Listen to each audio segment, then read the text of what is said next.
President Mahinda Rajapaksa has expressed his condolences to the victims of the South Korea ferry disaster, their families and the people of South Korea. The presidential media unit said the president had conveyed his condolences in a letter addressed to the president of South Korea.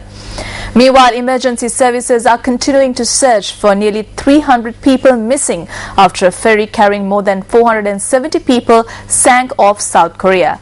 Officials say 179 people have been rescued. Most of the passengers were students from the same high school.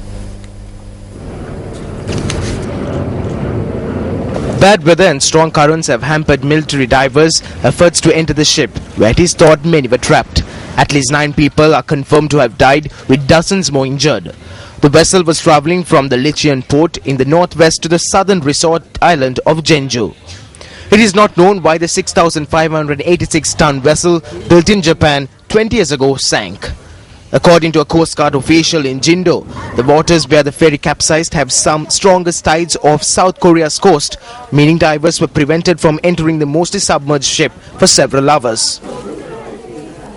Reuters released a video today of a 6-year-old girl who was rescued from the sunken ferry of South Korea, but her parents remaining missing. Kwang Jung-yong, who was separated from her family during the ferry sinking, was treated in a hospital in Mokpo, near the coastal city of Jindo.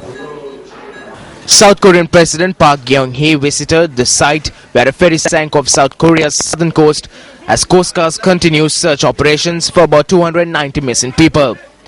In the video, Park observed search operations on a boat and was briefed by a Coast Guard officer. The captain of the sunken South Korean ferry apologized to families of the victims and those missing as the Coast Guard investigates him. Witnesses told Korean media that the captain of the vessel, who is now being held by police, was one of the first to leave the stricken vessel.